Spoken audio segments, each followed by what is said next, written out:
bah, du coup, je pense qu'on va pouvoir commencer. Tout le monde est là ou pas, vous savez? Bon. Du coup, moi, je suis Nicolas Velté, je suis un des chefs de clinique du 3e étage, donc de rythmologie. C'était le professeur Bordachar qui devait faire le cours, mais cette année, il est aux États-Unis, donc c'est moi qui vais assurer le cours. Donc c'est vraiment un cours sur les troubles du rythme et de la conduction qui peuvent être rencontrés en réanimation pédiatrique. Il y a pas mal de tracés en fait, donc il ne faut pas hésiter à poser des questions, à intervenir. Donc il faut que ça soit un petit peu interactif. Voilà, donc globalement apparemment il y a un peu de tout. Il y a des réa, des pédiatres, des cardio, donc il ne faut pas hésiter à poser des questions et être interactif. Donc un petit rappel sur l'anatomie des voies de conduction. Donc le nœud sinusal qui envoie l'influx électrique est situé à la partie haute de l'oreillette droite, en haut de la crista terminalis. Puis l'influx électrique il est diffusé dans les oreillettes sans voie de conduction spécifique. Le tout arrive au niveau du nœud AV, où la conduction va être un petit peu ralentie. Et une fois que l'influx électrique sort du nœud AV, il passe rapidement dans le faisceau de His, dans les deux branches droite et dans la branche gauche, qui se divisent elles-mêmes en deux, pour activer les deux ventricules le plus rapidement possible. Donc globalement, toutes ces structures-là peuvent être atteintes dans les troubles de la conduction. Ça va dépendre, bon, bien sûr, de la cardiopathie sous-jacente et de l'intervention chirurgicale. Donc un petit rappel sur le triangle de Koch. Je ne sais pas si tout le monde connaît ces notions anatomiques. Donc c'est une partie assez intéressante. Là, c'est une vue de l'oreillette droite qui est ouverte. Donc c'est un triangle qui est délimité à la partie basse par le sinus coronaire, à la partie antérieure par la valve tricuspide et à la partie postérieure par le tendon de Todaro. Et en fait, en haut de ce triangle, c'est là qu'il y a le nœud AV qui part, donc qui est au niveau de l'oreillette, et puis c'est là que va plonger le faisceau de His dans le septum interventriculaire. Donc ce qu'on peut voir, c'est que ce faisceau de His, finalement, il est très proche des deux valves AV, et il est même proche en fait de la cusp antéro-droite de la valve aortique, et que finalement il peut être touché dans beaucoup de chirurgies.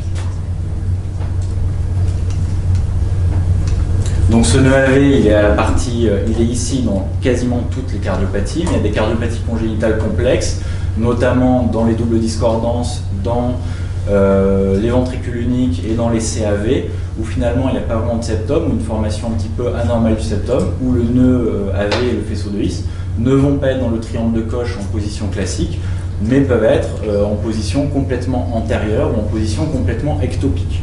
Donc ça finalement c'est imprévisible et c'est invisible à l'œil nu pour le chirurgien. Donc les lésions du nœud AV, notamment dans les cardiopathies complexes, en fait elles sont fréquentes et on ne peut pas les anticiper du tout. Donc les lésions de la région sinusale, alors c'est assez privilégié notamment dans les interventions sur l'oreillette droite, tout ce qui va être cannulation de l'oreillette ou tout ce qui va être switch atrial. Ça peut être en lien avec une lésion directe du nœud sinusal, ce qui est assez rare parce qu'il faut savoir que le nœud sinusal est quand même très bien protégé dans l'épaisseur de l'oreillette droite. Ça peut être en lien avec une lésion de l'artère du nœud sinusal, qui est une branche collatérale de la coronaire droite. Et puis surtout, ça va être lié au contexte chirurgical, à l'hypoxie et à l'hypothermie, et ça va être très dépendant finalement de la durée de l'intervention, de la durée de clampage, de la durée de la CEC, etc.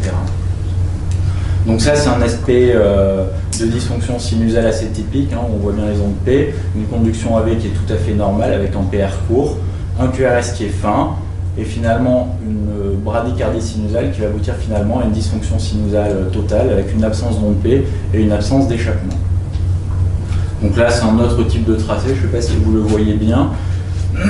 Donc en gros, ça commence sur un échappement jonctionnel, il n'y a pas du tout d'onde P. On voit que l'onde P, en fait, elle est sur le premier battement, elle est derrière le QRS, elle est négative dans le territoire inférieur. Donc ça, à quoi ça correspond? Alors, soit le sinus coronaire, soit juste après un QRS jonctionnel, que ça peut être une activation rétrograde de l'oreillette. Voilà. Sur le QRS d'après, on voit que l'onde P, cette fois-ci, elle est positive dans les dérivations inférieures. Donc c'est juste une activité sinusale qui tombe juste après. Et finalement, le nœud sinusal reconduit pour deux battements. Et ensuite, on repasse sur un échappement jonctionnel. Donc ça, c'est des tracés assez typiques de dysfonction sinusale. Donc l'échappement va être jonctionnel et fin. Ça, c'est un tracé un peu plus rare finalement, c'est vraiment des dysfonctions sinusales très paroxystiques et brutales. On va voir une absence d'onde P totale et puis finalement une onde P qui revient quelques secondes après. Donc ça, bien sûr, ça peut entraîner des symptômes, des syncopes, des malaises, des choses comme ça. Donc l'évolution, dans la majorité des cas, elle est tout à fait favorable. Il faut se laisser du temps et c'est exceptionnel de devoir implanter un stimulateur, un pacemaker, en lien avec une dysfonction sinusale. Il faut savoir que c'est des lésions qui répondent globalement très bien à l'atropine, à l'isuprel et à ces choses comme ça. Le nœud AV, c'est une zone qui est quand même très bien innervée, d'où l'efficacité de ces traitements-là. Et globalement, je pense qu'on n'a quasiment jamais implanté de pacemaker pour une dysfonction sinusale post-opératoire immédiate comme ça. Ensuite, il peut y avoir des lésions du nœud auriculo-ventriculaire. Donc ça, c'est des lésions qui peuvent être assez fréquentes. Pareillement, elles vont être assez transitoires. Elles sont sensibles à l'étirement et puis aux lésions locales. Et encore une fois, comme le nœud AV est très richement innervé par le système sympathique et parasympathique, c'est des lésions qui vont très bien répondre à l'atropine et à l'isuprel. Donc ça, c'est un tracé assez classique post-opératoire avec finalement un rythme bien sinusal, chaque onde P est conduite, mais que le PR est long. Voilà, le QRS est fin, donc ça c'est vraiment un tracé caractéristique de BAV1 et de lésion dans le nœud AV. Là on a un tracé un petit peu différent, quelqu'un peut l'interpréter. Un allongement progressif. Voilà, donc on a vraiment un allongement progressif de l'espace PR jusqu'à ce qu'il y ait une onde P là, qui est cachée, ici on l'a vu mieux, qui est cachée dans l'onde T qui bloque, et le PR d'après il est bien plus court que le PR avant l'onde P qui bloque. Donc ça c'est un BAV2 Mobitz 1 classique. Ça, cet allongement progressif, c'est un comportement classique du nœud AV, et ça, encore une fois, la plupart du temps c'est parfaitement asymptomatique, ça nécessite absolument pas l'implantation d'un pacemaker, c'est des lésions qui sont résolutives, et si jamais elles étaient symptomatiques, ça répond très bien à l'atropine à l'isuprel. Là, qu'est-ce qu'on peut dire?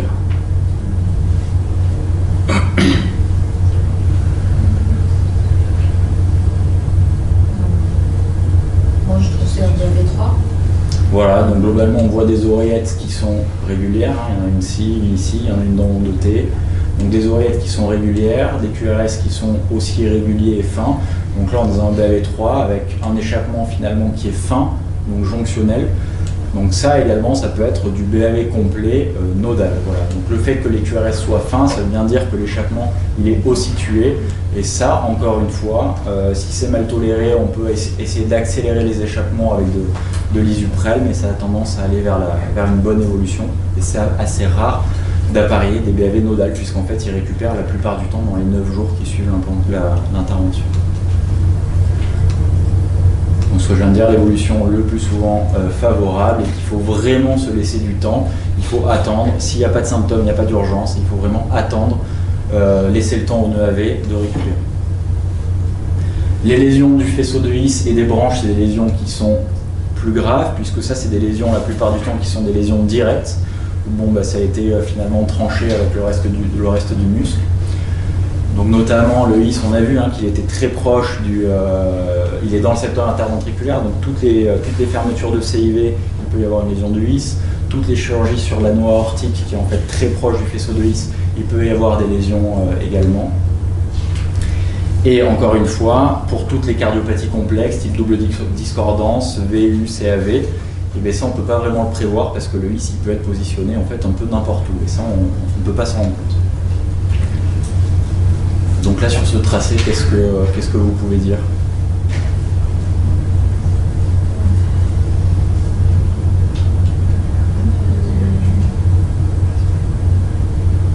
C'est du BAV3 et les QRS sont assez larges.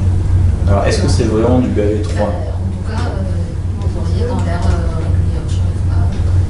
Déjà le rythme ventriculaire il est irrégulier, donc c'est qu'il y a des ondes P qui sont conduites. Donc on va commencer au début, là on voit une onde P. L'onde P est conduite avec finalement un PR qui est limite, on va dire, même un tout petit peu allongé peut-être, 200 millisecondes. Le QRS, qu'est-ce que vous en pensez? Il doit faire moins de 120, mais... peut-être même, là on voit bien le début, bien la fin, il fait même 3-4 petits carreaux, donc on serait plus 120, 160. Ouais, donc Large. là on a un bloc de branche complet, c'est quoi comme bloc de branche là? Le RSR' en V1, une grande onde S en V6. Un bloc droit, et en plus de ça, l'axe il est comment? Les déviations c'est D1, D2, D3, donc on voit que c'est négatif en inférieur, donc l'axe est complet gauche. Donc on a finalement là un bloc droit et un hémibloc antérieur gauche. D'accord? Exactement, c'est un bloc bifasciculaire. Donc en fait l'influx il passe que par la branche postérieure gauche, par l'hémibranche postérieure gauche. Et finalement, qu'est-ce qui se passe ici? Il y a une onde P qui bloque. Donc cette branche, cette hémibranche postérieure gauche, qui est la seule à conduire, en fait elle est également très fragile puisqu'il lui arrive de bloquer. Là le PR est fixe, l'onde P bloque sans prévenir, c'est un BV2 Mobitz 2. Donc ça, c'est pas du tout un comportement nodal, c'est vraiment qu'il y a une anomalie dans la conduction au niveau du vis ou au niveau des branches. On voit qu'il y a deux branches qui sont bloquées et que la troisième, en fait, elle a tendance à bloquer également. Donc ça, ça peut être une indication d'implantation de stimulateur cardiaque. Donc là, qu'est-ce qu'on voit? Ça, c'est un tracé, bon, une seule bande.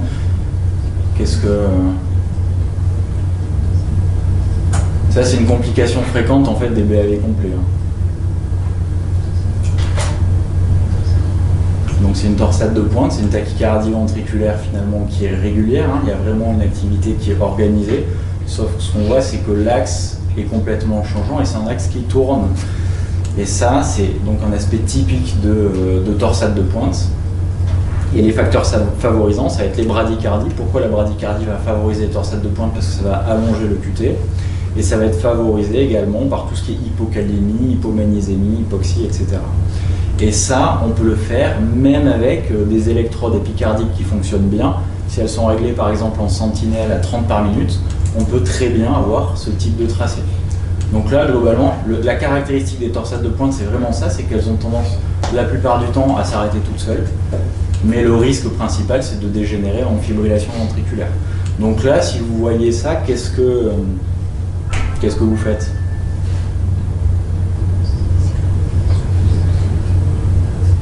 Le traitement de la torsade de pointe. C'est le magnésium, il faut supplémenter en magnésium, il faut supplémenter en potassium, et il faut essayer d'accélérer le cœur. Alors si le patient a un pacemaker ou un pacemaker externe et qu'il était réglé à 30, il ne faut pas hésiter à le régler à 70-80. Et si jamais il n'a pas de pacemaker externe, PSTM avec de l'Isuprel pour essayer de l'accélérer un peu. Voilà. Ça, le message, c'est qu'on peut avoir ça même avec un pacemaker externe qui fonctionne bien s'il est réglé à 30. Et le traitement, c'est vraiment supplémenter en potassium, supplémenter en magnésium et accélérer le cœur. Donc l'évolution au niveau de, quand on a une lésion du vis ou des branches, bon, c'est variable. Soit c'est une lésion directe parce que le faisceau de vis ou une branche a été coupé, bon en principe ça ne récupère pas. Soit ça peut être une lésion inflammatoire qui a tendance à récupérer. Donc dans tous les cas, c'est pareil, s'il n'y a pas d'urgence, s'il y a un pacemaker externe qui fonctionne bien, s'il n'y a pas de symptômes, il faut attendre parce que ça peut quand même récupérer. Donc on attend dans tous les cas 10 jours avant d'implanter. Les troubles de conduction intraventriculaire, donc un bloc gauche qui apparaît après une chirurgie, bah, en principe c'est une lésion directe de la branche gauche, donc ça ne récupère pas. Ça va être classique dans les chirurgies de voie d'éjection AV, dans les moros, enfin dans les conos, dans les choses comme ça. S'il y a une lésion de la branche gauche, en principe ça ne récupère pas du tout. Après, si ça reste juste un bloc gauche qui n'a jamais d'onde P bloqué, c'est pas une indication d'implantation non plus. Voilà, c'est un bloc gauche post-opératoire, pas grand chose. Et après, pareil à droite. Alors les blocs de branche droit post-opératoire, c'est assez fréquent pour toutes les pathologies type avec une intervention sur la voie droite. Alors sur les fermetures de CIV possiblement, mais ça va être également des BAV complets. Sur les résections dans le ventricule droit, et ça peut être aussi en lien avec la pathologie, c'est-à-dire tous les tétralogies de Fallot, tous les ventricules droits double issue. Voilà, tout ce qui va entraîner les transpositions des gros vaisseaux, il va y avoir une prépondérance du VD, donc un bloc de branche droit qui va souvent être préexistant à la chirurgie ou qui va se démasquer après la chirurgie. Ça, c'est très fréquent. Donc là, on a un aspect typique de bloc de branche droit post-intervention avec un QRS large plus de 100 millisecondes, un aspect RSR'. En V6, on a une grande onde S traînante. L'axe est normal, donc c'est un bloc de branche droit isolé. Le PR est normal. Donc ça, c'est à surveiller, ça ne nécessite aucun traitement spécifique. Et encore une fois, ça en principe, ça ne régresse pas. Donc finalement, les indications de pacemaker, s'il y a un BAV complet qui persiste au bout de 10 jours, il faut implanter. Ce qu'il faut savoir, c'est quand même que 2/3 des BAV post-opératoires sont transitoires et vont régresser. Donc c'est pour ça qu'il ne faut absolument pas se précipiter. S'il y a un patient, un enfant qui est en BAV complet, sans échappement, avec des sondes externes qui ne marchent pas, il ne faut pas mettre les gens en danger non plus, donc là on ira un peu plus rapidement vers le pacemaker. Mais si c'est bien toléré, qu'il y a un pacemaker externe qui marche, il faut attendre 10 jours. Puisqu'on peut éviter la pose d'un pacemaker dans 60% des cas. Et la récupération de ces BAV, quand ils récupèrent, dans 95% des cas, c'est dans les 9 premiers jours. Donc si jamais on récupère une conduction, mais que le patient continue à avoir des BAV complets intermittents, pareil, il faut implanter au bout de 10 jours. Et si les BAV sont intermittents, que ça a récupéré, mais qu'ils persistent en bloc de branche droit ou en bloc de branche gauche ou en hémibloc, là, c'est un petit peu au cas par cas, il ne faut pas hésiter à faire une exploration électrophysiologique pour mesurer précisément les temps de conduction intraventriculaire. Donc ce qui n'est pas une indication, c'est un BAV transitoire, et ce qui n'est pas une indication non plus, c'est un BAV avec des QRS fins avant la chirurgie, un BAV paroxystique, et finalement des QRS qui sont à nouveau fins au bout de 10 jours. Là, ce n'est pas une indication opératoire. L'indication de l'explo, c'est ce que je disais tout à l'heure, c'est si jamais le patient a des QRS fins avant l'intervention, qui fait du BAV paroxystique puis qui récupère, mais avec des QRS larges, là on va faire une exploration électrophysiologique. Donc à quoi ça correspond? Bon, là c'est un tracé de surface avec l'onde P, un PR qui est plutôt limite et un bloc un peu indifférencié.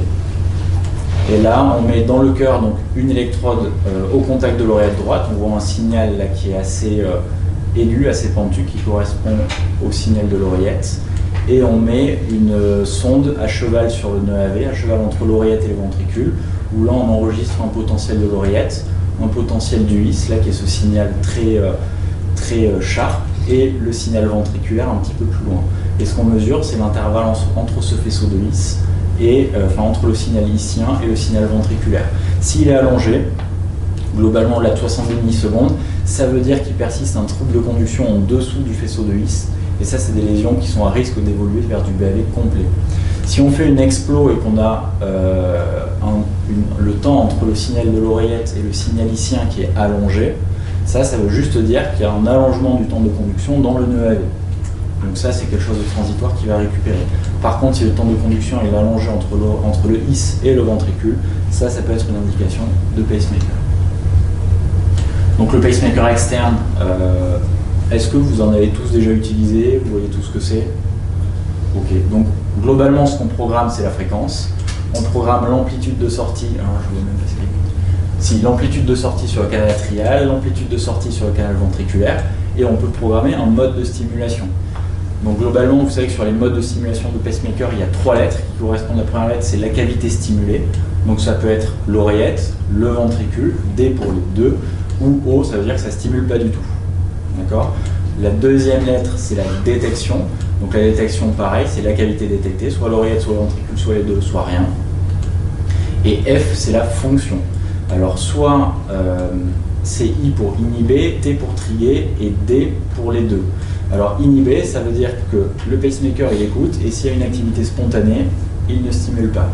Le T, ça veut dire que la stimulation du pacemaker va être déclenchée par une détection. Par exemple VVT, il va écouter, si jamais il entend un ventricule, il stimule. Donc finalement, pas vraiment d'intérêt en post-opératoire. Et le D, ça va être les deux. Donc globalement, les modes qui nous intéressent en post-opératoire, s'il y a une seule sonde sur le ventricule, ça va être le mode VVI, c'est-à-dire qu'il stimule le ventricule, il détecte le ventricule, il écoute, et tant qu'il y a une activité ventriculaire, il ne stimule pas. Ici, par contre, s'il lui manque une activité ventriculaire, il stimule.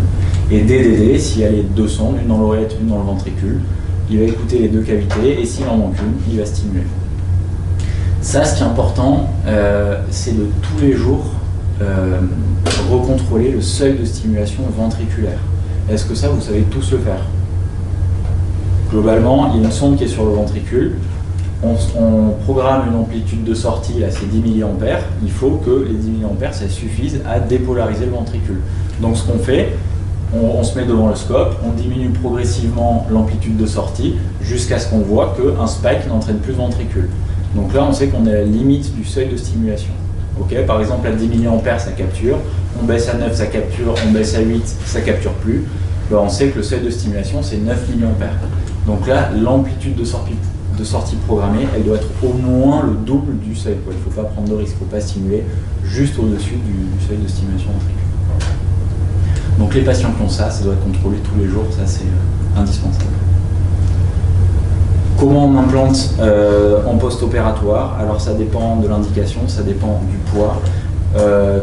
On peut implanter en endocavitaire, alors jamais en dessous de 10 kg parce que de toute façon il n'y a pas la place. Un pacemaker endocavitaire chez un nourrisson, c'est très compliqué, c'est très visible. Les sondes elles cassent, avec la croissance c'est impossible, donc c'est vraiment à proscrire. Donc pour stimuler en endocavitaire c'est plus de 10 kg et même plus de 20 kg dans la majorité des cas. D'accord. Et il faut que les conditions anatomiques s'y prêtent. Globalement un fontant, on ne peut pas lui mettre en endocavitaire, puisqu'en arrivant par la veine cave, on va se retrouver dans les artères pulmonaires. Donc c'est pas forcément une bonne idée. Donc pour stimuler en endocavitaire, il faut que ce soit un adulte, soit un enfant quand même d'au moins 1 kg, et il faut que les conditions anatomiques s'y prêtent. Dans la majorité des cas, chez les enfants, c'est la stimulation épicardique. Donc là, on voit une sonde qui est sur l'oreillette, les sondes moléculaires sur l'oreillette, une sur le ventricule, connectée à un boîtier qui est au niveau épigastrique. Voilà. Donc ça, c'est la seule possibilité, même chez les enfants de moins de 10 kg. Et globalement, il faut mettre le moins de matériel possible. Il faut laisser comme ça, vous voyez qu'il y a du mou sur les sondes, elles sont pas du tout tendues, ça c'est important. Parce qu'avec la croissance, après, si on met les sondes d'emblée en tension, avec la croissance, ça casse les sondes.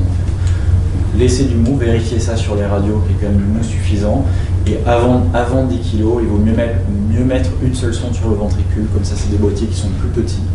Moins ça prend de place, moins il y a de matériel, mieux c'est chez les tout petits. Alors ce qu'il faut savoir, c'est quand même que les sondes épicardiques, elles ont tendance à casser aussi. Donc où c'est qu'on met une sonde ventriculaire? Ça c'est une question, globalement ce qu'il faut faire, c'est qu'il vaut mieux mettre une sonde sur le ventricule gauche. Alors ça va pas être forcément facile avec un abord épigastrique. Donc au mieux la stimulation ventriculaire gauche, ou alors au moins le ventricule systémique, hein, voilà, et éviter la stimulation en paroi libre du ventricule droit. Là c'est une étude de Fritz Prinzen sur un pace épicardique avec deux sondes en fait, une sur le ventricule droit, une sur le ventricule gauche, et pendant les deux premières années de vie, stimulation que par la sonde ventriculaire droite. On voit qu'il y a une dilatation progressive du ventricule droit. Et finalement, au bout de 2 ans, stimulation que par la sonde ventriculaire gauche et une réduction, enfin une diminution du diamètre diastolique du ventricule gauche. Donc la stimulation VG, elle associe à moins de remodelage délétère du ventricule. D'accord. Donc il faut stimuler au mieux le ventricule gauche ou le ventricule systémique. Donc là, c'est un cas, là on va rentrer dans les troubles du rythme maintenant. Donc ça, c'est un cas assez classique, un jeune de 16 ans, tétralogie de Fallot opérée dans l'enfance, symptomatique dyspnée stade 3, bilan de contrôle. Bon, l'IRM, la boucle ne marche pas, mais en fait, c'est un jeune qui a une IP libre avec un ventricule droit qui commence à se dilater, de bonne fonction. Donc c'est un patient qui va avoir une indication de revalvulation pulmonaire. Alors, le CG préopératoire, donc globalement, qu'est-ce qu'on voit là? Un rythme sinusal, un PA normal et un gros bloc droit. Voilà, RSR prime en V1, onde astrénante en V6, pas vraiment de surprise quand on voit la taille du ventricule droit à l'IRM. C'est un ECG vraiment classique de la tétralogie de Fallot. Ça, je passe. Ah non, alors c'est pas les troubles du rythme. Donc là, c'est un jeune qui a fait du BAV complet post-opératoire de revalvulation pulmonaire, qui avait un pacemaker triple chambre. Donc là, quand il y a la place, hein, chez les adultes, il ne faut pas hésiter à mettre une sonde sur chaque ventricule. Donc là, il y a une sonde, c'est des sondes bipolaires, c'est pour ça que chaque sonde, il y a deux pôles. Donc la sonde atriale, la sonde ventriculaire droite et la sonde ventriculaire gauche. Là, on voit qu'il n'y a quasiment pas d'asynchronisme, hein, que le septum et la paroi latérale se contractent bien en même temps. Là, on va rentrer dans les troubles du rythme. Donc, c'est très fréquent en post-opératoire, notamment dans les cardiopathies congénitales, notamment quand il y a une CEC. Il faut savoir que la réanimation, c'est toujours un univers qui est très arythmogène, avec les catécholamines, avec les sepsis, les hypovolémies, les variations ioniques. Il y a tout ce qu'il faut pour faire des arythmies à l'étage atrial ou à l'étage ventriculaire. Donc les troubles du rythme, voilà, ça, en fait, ça dépend de tout plein de choses, ça dépend de la condition hémodynamique en préopératoire. C'est sûr qu'un patient qui arrive pour une intervention programmée, qui est bien hémodynamiquement, qui n'a pas de dysfonction ventriculaire, en principe, en post-opératoire, il a moins de chances de faire des troubles du rythme.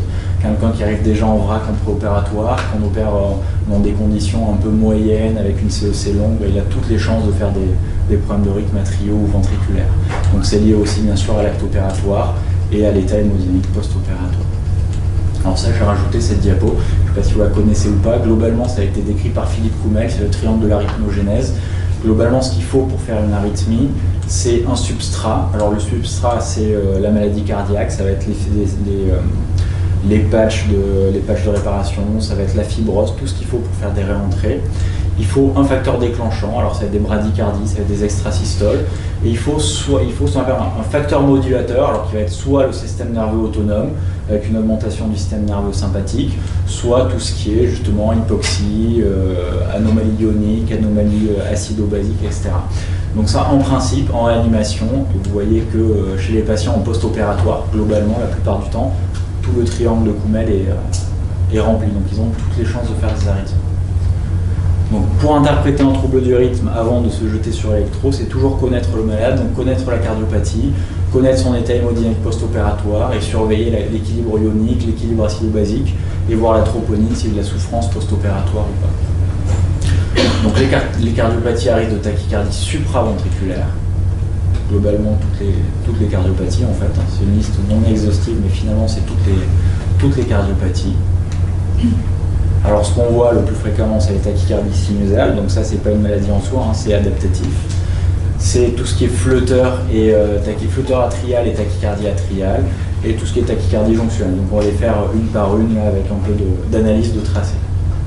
Bon, les tachycardies ischiennes c'est rarissime, donc on va passer dessus. Donc la tachycardie sinusale, bien sûr, c'est très fréquent en post-opératoire, parfois diagnostic difficile, notamment chez les tout petits où il peut y avoir des fréquences sinusales extrêmement rapides à 200 par minute.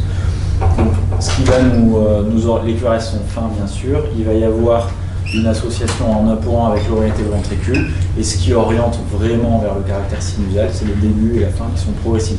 Il y a vraiment des variabilités sinusales. Donc ça, il faut regarder les télémétries, les scopes, et bien regarder l'histogramme de fréquence. Si on a quelqu'un qui est scotché à 190 par minute, en principe, c'est pas sinusal. Voilà. Sinusal, il y a un début progressif, une fin progressive, et vraiment des variations.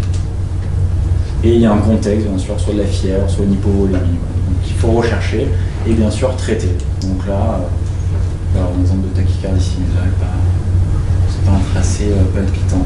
Mais dans tous les cas, bien sûr, il faut traiter la cause. Et il ne faut pas traiter la tachycardie sinusale. Voilà, c'est pas la peine de mettre de bêta-bloquant parce que en fait, la plupart du temps, c'est adaptatif. Donc si les patients sont en hypovolémie, si les patients sont septiques, c'est qu'ils ont besoin d'être tachycardes. Donc il faut traiter obligatoirement la cause. Après, d'autres types de tachycardie supraventriculaire en post-opératoire. Est-ce que quelqu'un peut interpréter ce tracé? Une seule dérivation. Donc, bien entendu, quand on fait des ECG, c'est 12 dérivations. Là, une seule dérivation, qu'est-ce que vous pouvez dire? Tachycardie à QRS. Oui, tachycardie à QRS fin. Alors, avant flotteur, là, est-ce qu'on voit... est-ce que la tachycardie, elle est la même du début à la fin? Oui, c'est un petit peu. Voilà. Donc au début, on a une tachycardie qui est quand même extrêmement rapide à QRS fin. Quasiment, il y a un carreau, hein, donc c'est quand même hyper rapide. Il y a presque à 300. Ouais, quasiment à 300 par minute.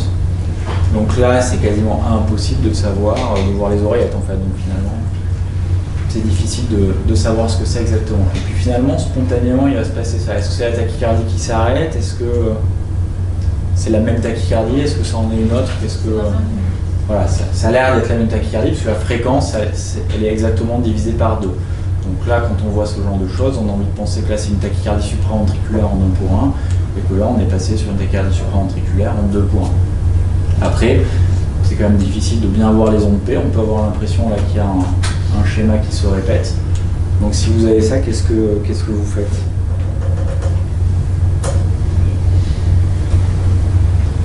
En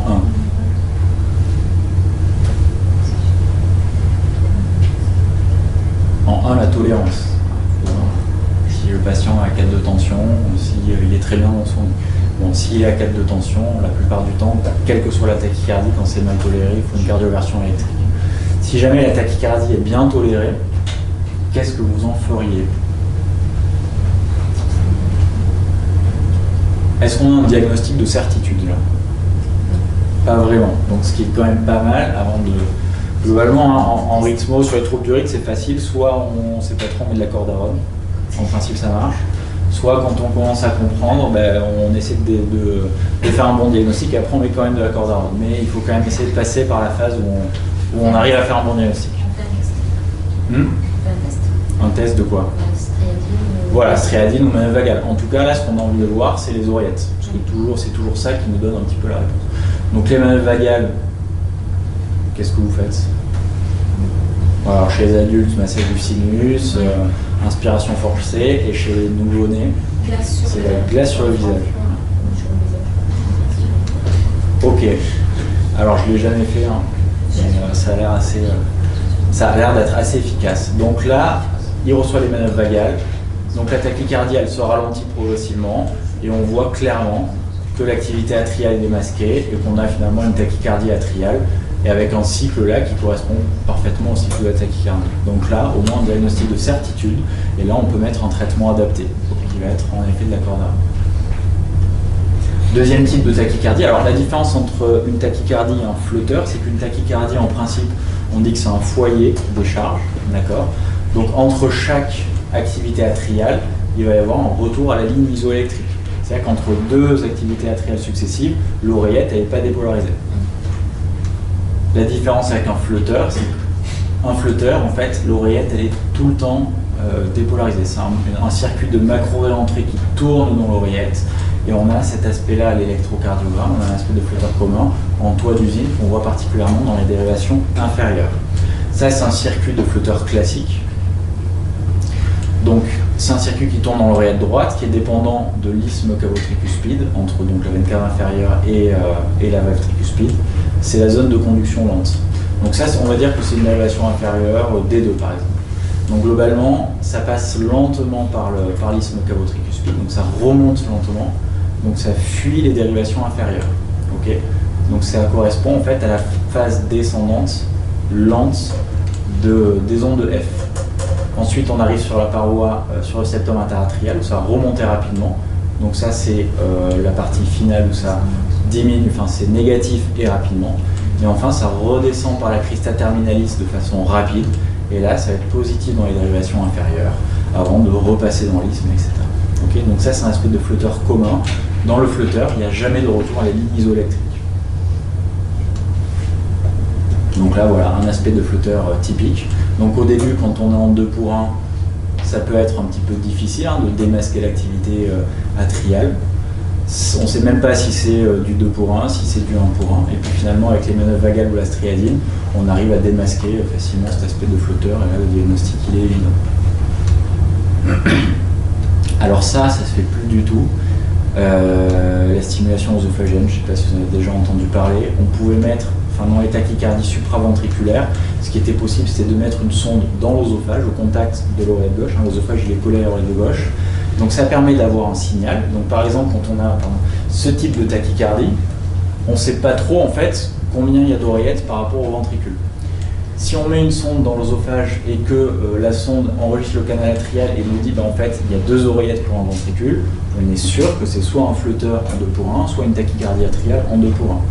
Okay, donc là, on pouvait avoir un diagnostic précis, et l'autre avantage, c'était possible de stimuler en fait via la sonde œsophagienne, de stimuler plus rapidement que le cycle de la tachycardie et de l'arrêter. Voilà, donc là c'est un petit peu ce qu'on a. Là, on a une tachycardie en 2 pour 1, confirmée par la sonde œsophagienne, et en stimulant rapidement, hein, c'est les spikes de la sonde œsophagienne, on arrive à arrêter la tachycardie. Et on a finalement un rythme qui est sinusal. Alors ça ici en tout cas on l'utilise plus du tout. C'est quand même douloureux, c'est un petit peu barbare, il y a d'autres façons de faire. Donc là c'est la même chose, hein, une tachycardie atriale, c'est toujours pareil. Quand on voit pas quand c'est rapide, on voit pas l'activité atriale, donc c'est toujours difficile de déterminer où sont les oreillettes et d'avoir le rapport oreillette-ventricule. Quand on fait de la striadine, on démasse l'activité atriale et c'est évident. Donc avant de mettre de la cordone, je vous encourage vraiment, si les tachycardies sont bien tolérées, à mettre de la striadine avant et à faire des ECG pour authentifier le trouble du rythme, le mettre dans le dossier et après le réduire avec de la cordone. Donc c'est pas très important. Donc là, on est dans le cadre des tachycardies atriales. Quand on a plus d'ondes de P que de QRS, on sait que c'est des tachycardies supraventriculaires avec une conduction variable, soit 3 pour 1, soit 2 pour 1. Ça peut être aussi en 1 pour 1. Mais bon, c'est en gros les diagnostics de flotteur, de tachycardie atriale ectopique, où c'est un foyer qui décharge. C'est relativement rare. Et tachycardie atriale, alors soit multifocale, soit chaotique, où ça a des rythmes un petit peu irréguliers avec des ondes P' d'au moins 3 morphologies différentes. Ça, c'est globalement très très rare. C'est vraiment rarissime. Donc le traitement, c'est toujours pareil, c'est toujours la tolérance. Si c'est mal toléré, c'est une cardioversion après sédation. Si c'est bien toléré, encore une fois, je vous encourage à faire de la striadine, avoir le diagnostic et après, cordarone à dose de charge. Jamais cordarone IV chez l'enfant, ce que vous savez. Cordarone Perros, dose de charge c'est 500 mg par mètre carré par jour. Et puis au bout de 3-5 jours, une fois que la dose de charge a permis la réduction, on peut passer sur une dose d'entretien. Oui, la striadine, je vous le redis, mais je pense que vous le savez déjà, mais la striadine c'est vraiment en bolus. C'est pas de l'IVL, c'est pas dans une perfusette, c'est vraiment en bolus. C'est 0,5 mg kg, et si ça marche pas, on peut faire 1 mg kg. Et c'est vraiment en flash. Donc ça, c'est un autre type de tachycardie. On a une tachycardie régulière à QRS fin. Quand on a ce genre de tachycardie, toujours, en fait, on ne connaît pas la relation AV. Donc ça peut être quoi? Ça peut être une tachycardie atriale, un flotteur, ou finalement des tachycardies onctionnaires. Okay. Donc là, c'est la striadine. Donc striadine, on a l'impression quand même, là on voit le nom de P ici, hein, en inférieur. On a l'impression en tout cas de voir le nom de P en inférieur. On fait de la striadine, ça arrête complètement la tachycardie. Okay. On reprend sur un rythme sinusal conduit et en effet on peut voir là que la repolarisation est tout à fait différente et là qu'on a vraiment l'impression que c'est une onde de P, une empreinte négative d'une onde de P à la fin de la repolarisation. Donc qu'est-ce que vous connaissez comme type de tachycardie jonctionnelle? Bon, voie accessoire. Voie accessoire, vous connaissez quoi comme voie accessoire? Le cant, donc le cant ça va être une voie accessoire qui conduit, qui a des conductions non décrémentielles, donc qui conduit rapidement et qui va être globalement assez fréquent dans la première année. Ok. Ensuite, autre type de voie accessoire, autre que le cant.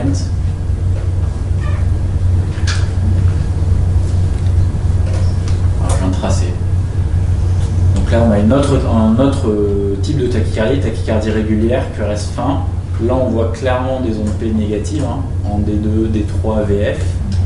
Elles sont assez loin de l'onde R. Et là, c'est un tracé D2 long avec un début de tachycardie. On voit un rythme sinusal, sinusal, sinusal, et là, tac, la tachycardie démarre. Et ça, ça peut être des enfants qui font ça en permanence, où ça démarre, ça s'arrête, ça démarre, ça s'arrête. Est-ce que vous avez déjà vu ça ou pas? La tachycardie de Koumel. Les Koumel ou les PGRT en anglais. Okay. Ça, c'est des voies accessoires qui conduisent que du ventricule vers l'oreillette, en conduction rétrograde et avec des propriétés décrémentielles. En fait, elles ont les mêmes propriétés un petit peu que le nœud AV, c'est-à-dire que ça va démarrer assez facilement, la plupart du temps justement sur un rythme sinusal, il n'y a pas besoin d'extrasystole pour démarrer. Et puis finalement, la voie accessoire va finir par se fatiguer et bloquer. Et ça s'arrête et ça recommence, ça s'arrête, ça recommence. Et ça peut entraîner en fait des cardiopathies dilatées, des cardiopathies rythmiques. C'est pour ça qu'il faut savoir les reconnaître et savoir les traiter. Donc voie accessoire, soit cant, soit PGRT. Et enfin, autre que voie accessoire, qu'est-ce que vous connaissez? Les rentrées intranodales. Ok, où là c'est une voie, c'est deux voies qui sont en fait au niveau du nœud AV. C'est tachycardie jonctionnelle et rentrée intranodale. Chez l'enfant, ça n'existe quasiment pas. Globalement, avant 5 ans, on dit que le nœud AV est trop petit pour qu'il y ait une dualité nodale. Donc quand on a des tachycardies comme ça avant 1 an et même avant 5 ans, les étiologies possibles, c'est soit des voies accessoires cant ou PGRT, soit flotteur, soit tachycardie atriale. Okay, et puis après, avec l'âge, les rentrées intranodales deviennent de plus en plus fréquentes. Ce qu'il faut savoir, c'est que les voies accessoires, on peut les avoir en période néonatale ou dans les premières années de vie, et qu'elles ont tendance à régresser en fait après la première année de vie. Donc ce qu'on fait quand on découvre des voies accessoires, c'est qu'on les traite pendant 1 an, et à 1 an, on réévalue, on voit si elles sont toujours là ou pas. Si jamais elles sont toujours là, on les traite jusqu'à 10 ans la plupart du temps, par des médicaments, et après les explorations, les ablations, la plupart du temps, c'est après 10 ans. Tachycardie ici, je passe, c'est très très rare. Les troubles du rythme ventriculaire, donc en post-opératoire, c'est beaucoup plus rare en fait quand même que chez les enfants. Chez les adultes, c'est quand même un petit peu plus fréquent. Donc on va avoir une tachycardie régulière, cette fois-ci à QRS large, et on va voir ce qu'on appelle une dissociation auriculo-ventriculaire. Alors là, qui est évidente, qui n'est pas toujours aussi évidente que ça. On voit une oreillette ici, ici, ici. On voit vraiment que là, il n'y a pas vraiment de doute. Hein. Et ça, qu'est-ce que vous en pensez de ça, de ce complexe?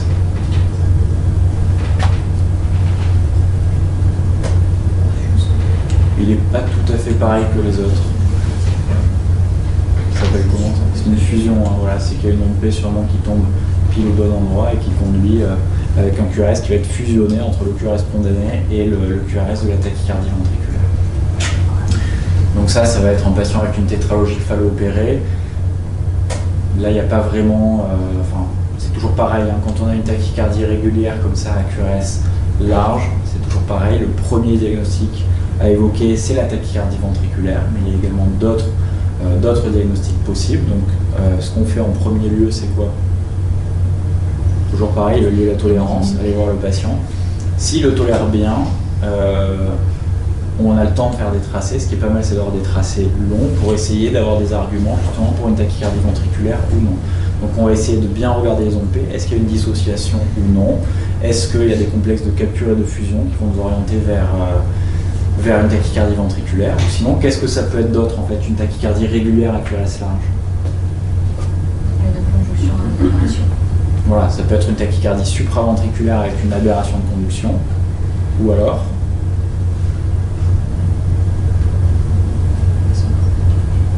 ce qu'on a vu tout à l'heure là, ça c'est une tachycardie jonctionnelle sur une voie accessoire. Ça descend par le nœud AV et ça remonte par la voie accessoire. C'est une tachycardie réentrante orthodromique. Ce qu'il peut y avoir, c'est quand même des tachycardies réentrantes par voie accessoire, mais antidromiques. Dans ce cas-là, ça va descendre par la voie accessoire et ça va remonter par le nœud AV. C'est plus rare, mais ça existe. Et du coup, il va y avoir autant d'oreillettes que d'ventricules. Donc là, si c'est bien toléré, qu'est-ce que vous pouvez faire? Ça vaut le coup de faire quand même de la stréadine si jamais c'est bien toléré. Voilà, si c'est plus toléré, il faut traiter, il faut faire une cardioversion de Cordara. Mais si c'est très bien toléré, ça vaut le coup de mettre de la stréadine, parce que si c'est une réentrée, si c'est une tachycardie réentrante avec un bloc de branche ou une tachy antidromique, ça va arrêter net la tachycardie. Donc là, c'est une tétralogie de Fallot, c'est quand même un QRS qui était franchement en faveur d'une télé, donc c'est vraiment un patient là qui fait une authentique tachycardie ventriculaire post-opératoire. Donc nous, ce qu'on fait ici, c'est que les tétralogies de Fallot, c'est des patients qui sont quand même à haut risque, vous savez, de faire des troubles du rythme ventriculaire. Ça va être favorisé par la dysfonction VD, par la dilatation du VD, par la largeur, vous savez, il y a des facteurs pronostiques, il y a la largeur du QRS, etc. Donc nous, tous les patients dans le service, enfin qui rentrent chez le professeur Tambo, qui viennent pour une indication de revalvulation pulmonaire chirurgicale, ce qu'on fait, c'est que nous, on les explore sur le plan rythmique. C'est-à-dire qu'on leur fait des explorations systématiques, où là c'est un ventricule droit, ça c'est la valve tricuspide. Ce qu'on voit là, c'est une carte de voltage, donc en fait on fait un mapping de tout le ventricule et on voit où c'est que le ventricule est sain et où c'est qu'il est anormal. Donc il y a deux zones là qui sont complètement anormales, avec des zones de bas voltage, qui correspondent en fait à la zone de cicatrice, la zone du patch, de ces fermetures de CIV, et l'artère pulmonaire, le tronc d'artère pulmonaire. Les patients qui ont des tétralogies de Fallot opérées dans l'enfance, ils sont à haut risque de faire des tachycardies ventriculaires qui utilisent ce chemin-là comme réentrée. Ils vont faire des tachycardies qui tournent comme ça et qui repassent ici au niveau d'isthme critique, au niveau de zone de conduction lente entre le patch de CIV et l'infundibulum pulmonaire. Donc nous, on regarde, on essaie de déclencher des tachycardies. Si l'on arrive à déclencher des tachycardies ventriculaires, on fait une ablation ici en fait entre le patch et l'infundibulum pulmonaire, et ça permet de bloquer la tachycardie. On réinduit, on essaie de réinduire. Si les patients sont plus inductibles, on en reste là. Et si jamais ils sont à nouveau inductibles, ben on demande au chirurgien, quand il revalvule, lui à l'intérieur, de refaire une ligne efficace entre le patch de CIV et l'infundibulum pulmonaire. Voilà, ça permet d'éviter, de prévenir en fait quand même les tachycardies ventriculaires chez les femmes opérées. Voilà. Là en fait les points rouges c'est les points d'ablation et la ligne elle est correctement bloquée. La torsade de pointe, on en a déjà parlé. Le traitement, alors la plupart du temps ça s'arrête tout seul, hein, c'est exactement comme ça. Le traitement, le choc électrique, c'est si le patient syncope, si le patient n'a pas connaissance, si ça dégénère en fibrillation ventriculaire. Le traitement, c'est le sulfate de magnésium, c'est également, il faut recharger en potassium et accélérer le cœur. Donc soit par stimulation cardiaque s'il y a un pacemaker ou pacemaker définitif ou externe, et de l'isuprel pour vraiment essayer d'accélérer. Les troubles du rythme post-opératoire, pas grand chose de plus, hein, c'est toujours pareil. Traité métabolique, traité facteur déclenchant, et la cordarone qui marche pour globalement tous les troubles du rythme, sauf la torsade de pointe. On ne va pas mettre de cordarone parce que bien sûr ça allonge le QT et ça risque de l'aggraver. Bon, en cas de tachycardie supraventriculaire, le mode synchrone. En cas de FV, il faut choquer sans synchroniser. Ça c'est bon ou pas? Synchrone, asynchrone? Ok. Synchroniser, c'est-à-dire qu'on synchronise sur le QRS. Il y a un petit bouton sur le défibrillateur. Si on ne synchronise pas, le risque c'est de choquer sur l'onde T. Et un choc, surtout à faible énergie sur l'onde T, le risque c'est d'induire une vraie fibrillation ventriculaire. Donc on synchronise, c'est automatique, mais il faut penser à appuyer sur le bouton. Voilà, on m'a dit de faire plus court que prévu, donc j'ai accéléré un petit peu. Globalement, ce qu'il faut retenir, c'est que dans les recommandations, que ce soit les recommandations américaines ou européennes sur les implantations des enfants, il n'y a aucune étude randomisée contrôlée. Donc c'est toujours des recommandations de faible grade, et c'est un petit peu différent au cas par cas. Donc vraiment, toujours pareil, dans les troubles de conduction, ce qu'il faut retenir, c'est qu'il faut se laisser du temps. Il faut attendre 10 jours, voir si ça récupère. Et si ça ne récupère pas, implanter. Et une fois qu'on décide d'implanter, il faut toujours réfléchir à plusieurs comment implanter. Est-ce qu'on met de l'endo, est-ce qu'on met de l'épi, combien on met de sondes. Et chez l'enfant, plus ces enfants sont petits, moins de 10 kg, c'est de l'épi avec une seule sonde. Entre 10 et 20 kg, on peut mettre de l'épi avec plusieurs sondes, et au-delà, on peut commencer à se poser des questions, à mettre de l'endo. Mais globalement, nous ici, tous les enfants, quel que soit leur poids, quel que soit leur âge, on met quasiment que de l'épi. Voilà. Parce que l'endo, on sait que les sondes, elles cassent, elles sont plus à risque d'infection, et que les interventions sont parfois très complexes. Voilà. Donc je ne sais pas si vous avez des questions, si vous voulez qu'on voit des tracés, si ça a été clair, ouais. Et avec post-opératoire chirurgical, alors l'œdème et l'inflammation, les corticoïdes globalement on n'en met pas en fait, parce qu'en post-opératoire il y a toujours des risques de sepsis et les corticoïdes en post-opératoire c'est jamais hyper bénéfique. Et encore une fois, quand c'est lié à l'inflammation, ça régresse et ça a tendance à régresser tout seul. Ceux qui régressent, en principe, au bout de 9 jours, dans 95% des cas, ils ont régressé. Et les corticoïdes, finalement, vont aider ils vont peu aider à l'amélioration et nous, on les utilise pas du tout. Donc globalement, et puis ils sont quand même, les corticoïdes, surtout à forte dose, à dose anti-inflammatoire, c'est quand même, ça peut entraîner des infections, etc. Ouais. Comment penser pour le malade chez qui on a mis l'électrode externe? Oui. Comment on fait le sevrage? Alors, c'est simple, tant qu'elle marche, on attend 10 jours. Si elle a été mise parce qu'il y a eu du BAV complet pendant la procédure ou parce que c'était une intervention à haut risque, globalement, on la teste tous les jours. Tant que le patient en a besoin, bien sûr qu'on le laisse à une fréquence adaptée au post-opératoire, c'est-à-dire qu'un enfant très jeune qui a un pace externe, on ne va pas le mettre à 60 parce qu'en post-opératoire il a besoin d'avoir une fréquence plus élevée, donc on va le mettre plus haut. Chez un adulte, on va le mettre plutôt à 80-90 en post-opératoire. Et puis à partir du moment où elle récupère une conduction spontanée, il faut se laisser un peu de temps. Si elle marche, les laisser en place, les mettre ce qu'on appelle en sentinelle, donc par exemple en VVI à 30 ou 40, s'assurer qu'ils ne s'en servent pas. Et si à 10 jours elle marche, enfin à 10 jours en principe on fait le point. Soit il est toujours en BAV complet, dans ce cas-là c'est pace définitif, soit il a récupéré avec des QRS fins qui étaient les mêmes QRS qu'avant la chirurgie, dans ce cas-là on enlève les électrodes et on fait rien. Et si jamais il a récupéré mais qu'il garde des QRS larges avec un trouble conductif, on fait une explo et on réfléchit. Mais à 10 jours, si vous avez trop de marche, tant qu'elle marche, on la laisse en fait, et à 10 jours, on réfléchit. Et si elle ne marche plus avant, ce qui peut arriver, hein, ben dans ce cas-là, il faut réfléchir un petit peu au risque immédiat pour le patient. Si le patient, on voit que quand il a son pacemaker externe, il est absolument dépendant, quand il n'y a pas de pace, il n'y a pas d'échappement, pas de rythme, et qu'on est qu'à J5, on l'implante avant les J10. Il ne faut pas mettre les patients en danger. Pareil, il faut penser à faire les seuils tous les jours. Si on a un seuil à 10 mA, puis 15 mA, puis 20 mA, puis 22 mA, bon, on n'attend pas 10 jours. On intervient un peu plus vite, on va implanter plus tôt.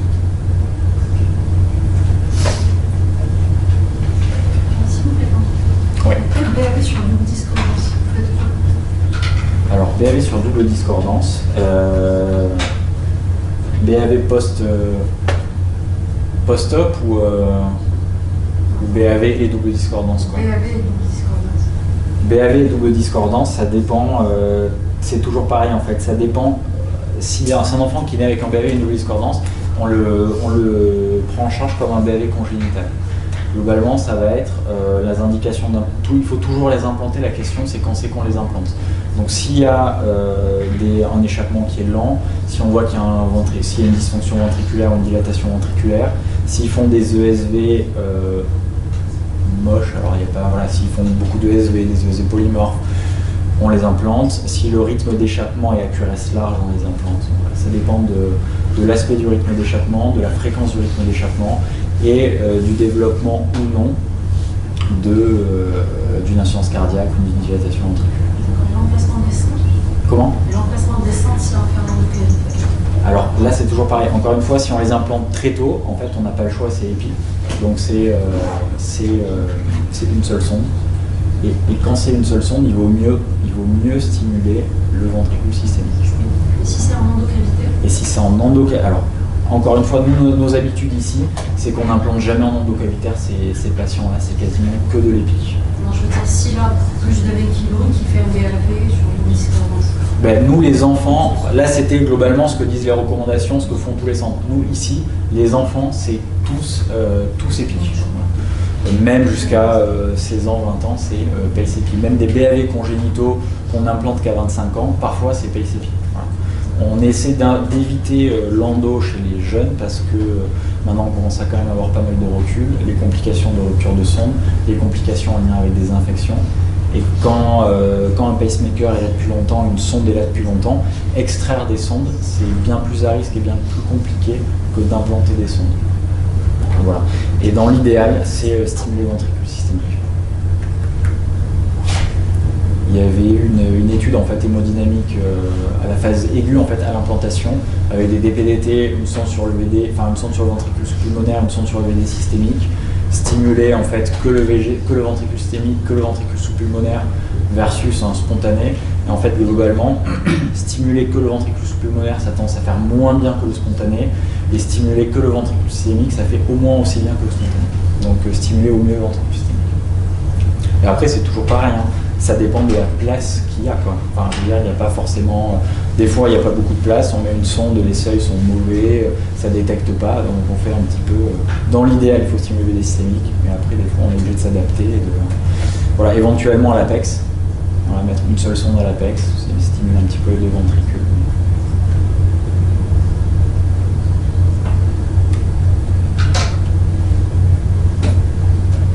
C'est bon ? Pas d'autres questions ?